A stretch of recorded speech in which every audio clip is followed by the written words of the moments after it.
Howdy folks, and welcome back to World of Tanks with the mighty Jingles, and welcome back in more ways than one, because, well, for those of you who haven't been following me on Twitter and Facebook, I've been without internet for the best part of the last 2 days, which hopefully explains why there wasn't a video yesterday, and Wednesday's video went up as late as it did. In fact, you only got Wednesday's video, because I had to resort to putting the video on a USB stick, taking it around to my friend Eddie's house, and getting him to upload it for me.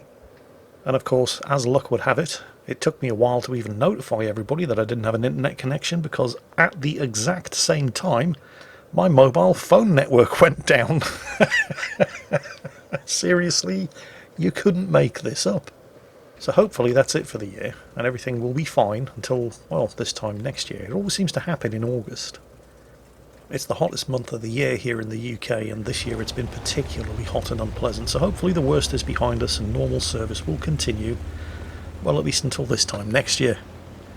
Anyway, World of Tanks, what do we have for you today? Well, this is Sir Foch, possibly the saltiest Latvian in the world, and he is playing the brand new Polish Tier 8 medium tank, the CS-53.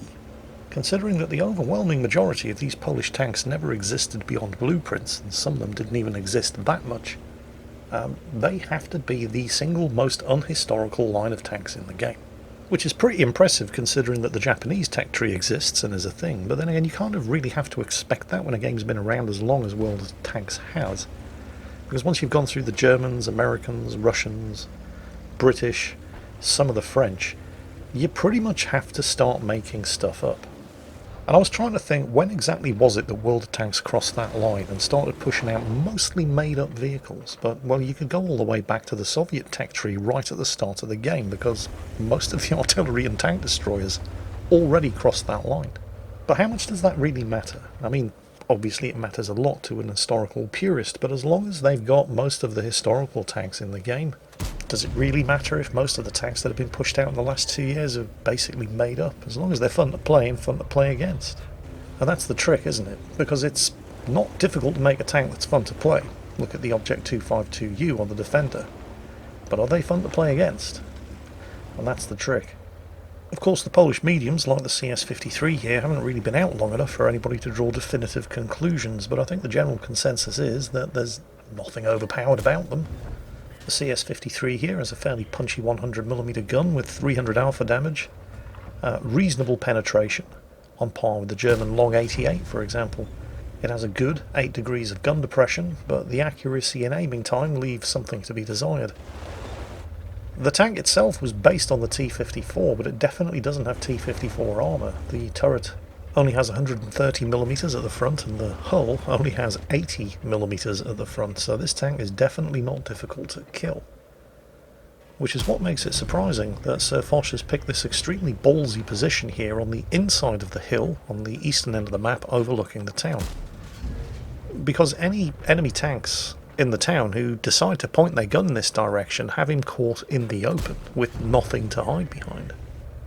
It's more usual, as the rest of his teammates over here on the eastern flank have done, to see the tanks either on top of or on the far side of the hill, fighting it out amongst each other without any interference from the tanks in the town, and occasionally you'll see somebody poke the top of the hill and try to get some shots down into the town. But generally speaking, the tanks over here on this side of the map tend to fight it out amongst themselves and leave the tanks in the middle of the map to their own devices until the fight to secure the eastern flank has been won. But Sir Foch isn't doing that, and he's racking up an impressive amount of damage on those guys in the middle of the map in the process, and not one of them has thought that it might be a good idea to fire back at him yet. Unfortunately, despite the supporting fire that Sir Foch is pouring in from the flanks here, and now he has been spotted, so he is falling back to try to make use of the limited available concealment here. But despite the support and fire that he is pouring into the enemy tanks in the middle, the friendly tanks in the middle are getting fought to a standstill, and without any direct support from Sir Foch over here on the eastern flank, the other friendly tanks just on the far side of the hill to Sir Foch's immediate left are also not doing particularly well either. The team have just lost their 4th tank and they have yet to kill a single enemy. The enemy team do have anything up to 3 tanks on this hill. The Progetto's just been spotted. Sir Foch hunting pixels there, looking for the nice shot. Just a couple of pixels worth of IS sticking up over the top of the rubble there. But he got him, which is pretty impressive considering this gun only has 0.38 accuracy and a not terrible but certainly not good 2.5 second aiming time. There's a friendly CS-44 has moved up and is taking shelter behind a house on the far side of the hill over to Sir Foch's left, but well, he's definitely facing at least a Progetto and a WZ-131 and potentially a third enemy tank up there too. He could probably use some support. But then again, the guys in the middle of the town are still, despite the extremely accurate and effective support and fire that Sir Foch has been giving them, they just keep getting their asses handed to them as well. The team are now down 7 tanks, and the IS that Sir Foch just killed is still the only enemy casualty. This AMX 1357 appears to be getting sick and tired of watching his friendly heavies pussy around, zooms in, finishes off the Tiger II, and Sir Foch headshots the T-34 before he can do anything about it, allowing the AMX 1357 to retreat safely. The CS-44 is still holding on despite the odds on the far side of the hill. The team have just lost yet another tank in the middle, and the CS-44 over there is actually going for it against the Progetto. I mean, he took a hit, but he did manage to kill the Progetto. He's getting shot at by the Cheeto down there, which is going to make it extremely hazardous for Sir Foch to go straight over the top of the hill and assist him. I mean, he could fall back and go around, but it doesn't look like the CS-44 has that kind of time, not with an AMX 1375 closing in on him, and yep, he's been killed, which means the Cheeto is now going to be looking straight at Foch, and he is, and missed by, wow, that was pretty impressively bad shooting, and now he's dead. And that just leaves the AMX 1375. The WZ-131 who was over here has now been spotted elsewhere, so killed the AMX 1375 and the eastern flank is now secure. Hooray! Looks like Foch has just been joined by the AMX 1357 who killed the Tiger II earlier. He's come over this side to assist, given up on his hopeless teammates in the centre of the town. It's almost as if he's recognised a teammate that he can rely on. Foch on 4,000 damage, he's blazed through 19 rounds of ammunition, he's definitely been making it count, and now he's got the opportunity. Well, it's likely that the 1357 is going to get there to the OI ahead of him, and does. But now where most people would just rush in, anxious to deliver some hot doses of surprise butt sex to the enemy tanks caught in the middle, Foch plays it slightly more cautiously. This tank might be based on technology that went into the design of the T-54, but it definitely doesn't have T-54 armour. With nothing to shoot at from here, Foch decides he's going to go for the bridge, and that's when the Easy 8 rolls out in front of him. He shaves off a third of his health with one shot, but the Easy 8 is more interested in killing the heavy tank number 6 that was behind Foch. Easy 8 rolls back into cover. Foch gets the opportunity to take out the IS-2S, who rolled back into line of fire when he saw the IS-3 in front of him. Another good shot, considering that there was not an awful lot of IS-2S visible to shoot at, and the 0.38 accuracy and 2.5 second aiming time of this tank makes it difficult to pull off shots like that.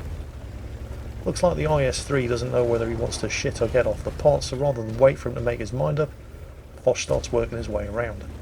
There's the WZ-131. He's managed to work his way around the entire map, and along with the T-34-100, he's given that lurver an extremely hard time. Again with the snapshot, Foch finishing off the WZ-131.